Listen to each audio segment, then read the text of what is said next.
Bienvenidos. En el video de hoy vamos a ver los determinantes y unos conceptos adicionales. Bueno, vamos a empezar con los determinantes.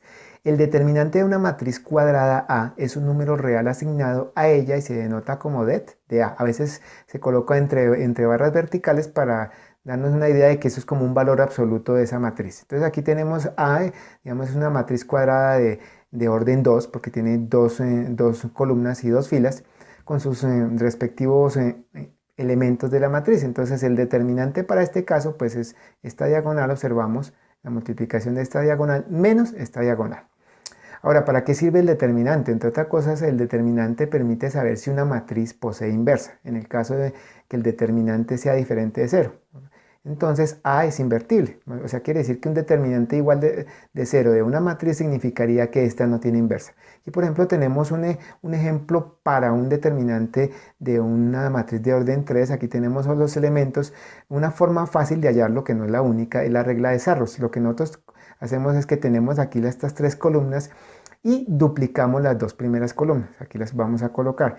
Trazamos estas diagonales aquí. Y estas que van de izquierda a derecha son estas de acá que van con signo positivo, o sea, estos productos de acá, y se les resta las diagonales que van de aquí de derecha a izquierda, perdón, de izquierda a derecha, pero en este sentido. Aquí observamos que todas estas van con signo negativo, o sea, aquí pues está expresado, por ejemplo, A11, A22, A33, y aquí por ejemplo esta diagonal que sería A13, A22 y A13, A21, que es esta de acá, y A32. Y una de las que va en sentido contrario, por ejemplo, sería esta A12, A21 y A33. Esa es, digamos, la forma más habitual de hallar el determinante de una matriz de orden 3. Para el caso bidimensional, el determinante en valor absoluto, quiere decir que siendo positivo, representa el área de un paralelogramo. Y en el caso tridimensional, el valor absoluto del determinante representa el volumen de un paralelepípedo. Obviamente, pues hay matrices de orden superior y los determinantes pues no necesariamente van a representar algo físico, como en el caso de las matrices de orden 2 y de orden 3. Aquí vamos a ver unos conceptos adicionales, por ejemplo, ¿qué es un menor? Para cada elemento A sub i j de una matriz cuadrada de orden n mayor o igual que 2, el menor m sub i j se define como el determinante de la matriz que se obtiene de A eliminando la fila I y la columna J. Aquí, por ejemplo, si tenemos esta matriz A, que es de orden 3, digamos, queremos hallar el menor 22. Entonces, el menor 22 nos estaría indicando el elemento de la fila 2, columna 2 de esta matriz. Entonces, eliminamos la fila 2 de esta matriz y la columna 2. ¿Qué nos queda? Este 1, este 9, este 3 y este 7. Esa sería digamos, una submatriz. Y el determinante de esa submatriz pues sería 9 menos 21, que sería menos 12. Ese sería el valor del menor. Otro concepto adicional es el de cofactores. El cofactor C sub i j del elemento A sub i j de una matriz cuadrada A de orden n mayor o igual que 2 se define como, básicamente es el menor, pero es el menor con un signo. ¿Y este signo qué es? Pues se averigua a partir del menos 1 elevado a la i más j. Entonces se suma aquí la fila más la columna y dependiendo de esa suma pues se va a saber el signo de ese cofactor.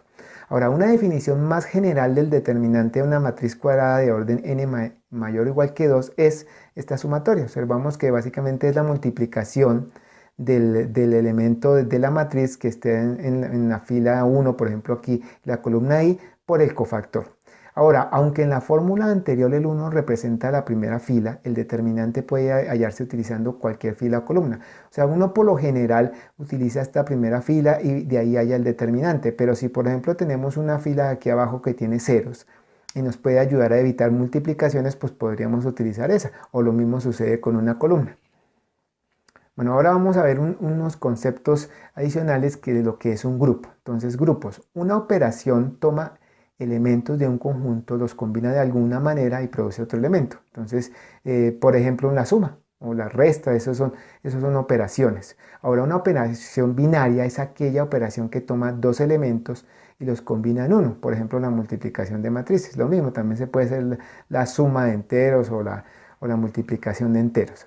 Entonces ahora sí que es un grupo. Un grupo es una estructura formada por un conjunto sobre cuyos elementos se ha definido una operación binaria, o sea, esta operación que ya tenemos la definición, o ley de composición interna, que cumple con ciertas condiciones algebraicas. Entonces, ahorita vamos a ver las condiciones, pero la definición, digamos, la nomenclatura de grupo sería: un grupo es un conjunto G combinado con una operación. Aquí hay un círculo y una X, a veces colocan un círculo y un más, a veces un asterisco. Básicamente esa operación está representando cualquier operación. Esto sería una operación genérica y está representando una operación que puede ser una suma, una resta o cualquier otro tipo de operación, que se denota como, entonces paréntesis G, coma, y el tipo de operación. Y cumple, entonces, lo que tiene que cumplir un grupo. Entonces, el primero es la ley asociativa. Entonces, X por la operación, por Y, yo lo digo por, pero pues X operación Y, Z debería ser igual a esto. Entonces,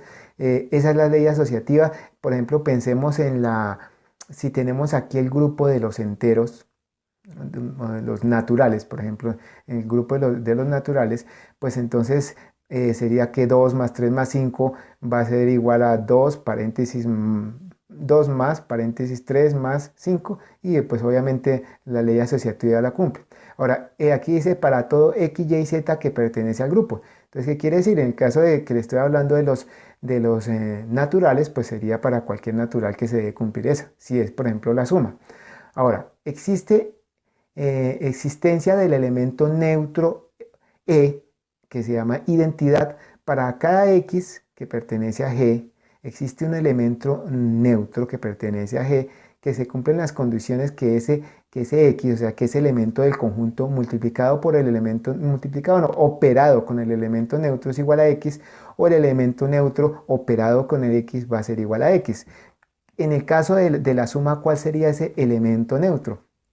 Pues el elemento neutro sería 0, porque si nosotros tenemos 5 más 0, pues va a ser igual a 5, o 0 más 5 va a ser igual a 5. En el caso de los naturales, por ejemplo, y de que la operación o lo que llaman aquí la ley de composición interna fuera la suma. Ahora, la tercera condición que debe cumplir es la existencia de un inverso o simétrico. Entonces, para cada X, o sea, para cada elemento que pertenece a G, existe un X a la menos 1, donde esto no es potencia necesariamente, simplemente es la nomenclatura que también pertenece a ese grupo, tal que cuando operamos el elemento X con la operación binaria junto con ese inverso, va a dar el elemento identidad. Y lo mismo si lo colocamos a la inversa, si tomamos el elemento inverso, lo operamos con la operación binaria y con el otro elemento va a dar la identidad. En el caso de la suma, por ejemplo, de enteros, digamos, si tenemos una suma de enteros en la que tenemos tanto elementos positivos como negativos, el inverso, ¿cuál sería? Pues el inverso sería el negativo del número. Por ejemplo, si nosotros tenemos 5 y menos 5, al operar ese número nos va a dar 0. Y 0 dijimos que en el caso de los enteros o de los naturales, pues es el elemento identidad. Ahora, la cuarta condición es que el grupo es cerrado respecto a la operación. Entonces, para todo X y Y que pertenece a G, tenemos que X operado con Y pertenece a G. ¿Esto a qué se refiere? Por ejemplo, si nosotros tenemos los enteros y dividimos, por ejemplo, 10 entre 5, si digamos la operación binaria es la división, 10 entre 5 va a ser igual a 2. Esa operación se va a conservar, va a estar dentro del conjunto de los enteros, porque 10 dividido 5 va a ser 2. Sin embargo, 10, por ejemplo, dividido 3 no va a ser un entero. ¿Qué quiere decir? Que en ese caso la división en el grupo de los enteros no necesariamente esa operación al efectuarla entre dos elementos de ese grupo va a estar dentro del mismo grupo de los enteros. ¿Por qué? Porque ya pasaría, por ejemplo, a estar dentro de los racionales, los irracionales o más generalmente sobre los reales. Por eso es que tiene que cumplir esta condición. Ahora, por ejemplo, vamos a mirar este caso en el que el grupo es el conjunto de los números reales y vamos a utilizar la multiplicación. Ahora, entonces, la definición aquí sería que tenemos el grupo, que son los números reales, con excepción del 0. ¿Por qué? Porque nosotros podemos multiplicar por el inverso, que básicamente es dividir, y si nosotros tenemos 5 dividido 0, pues eso no es un resultado válido, y eso no estaría dentro de de los reales. Entonces hacemos esta aclaración. Entonces el conjunto que va a ser los números reales con excepción del 0 y vamos a definir la operación que sea la multiplicación. Entonces tenemos la primera ley, la que vimos aquí anteriormente, que es la ley asociativa. Entonces, pues básicamente la multiplicación, que el orden de los factores no altera el resultado. Ahora, el elemento identidad en este caso es el 1. ¿Por qué? Porque al utilizar la operación binaria entre un elemento del grupo, o sea, de los reales, y el 1, pues nos va a dar el mismo elemento. Lo mismo aquí, simplemente intercambiamos los factores. El elemento inverso, pues básicamente aquí sí sería pues a a la menos 1, o sea, básicamente sería dividir, porque a dividido a, pues va a ser 1. ¿Y qué es 1? Pues 1 es el elemento identidad aquí. Y pues esto es lo mismo, lo que tenemos acá es que el orden de los factores pues no altera el resultado. Y la cuarta, que es que recordemos acá, perdón, es esta acá, dice que el grupo es cerrado respecto a la operación. Aquí tenemos que A por B pertenece a los reales. ¿Por qué? Porque podemos, aquí sí podemos tener el ejemplo de que 5 dividido 3, 10 dividido 8, cualquiera. De todas maneras, el resultado de esa multiplicación, que básicamente es multiplicar por el inverso o dividir, pues de todas maneras se va a hallar dentro del grupo de los números reales. Por eso es que esta operación, con excepción del 0, sí cumple y es un grupo. Bueno, por el video de hoy no es más. Hasta la próxima.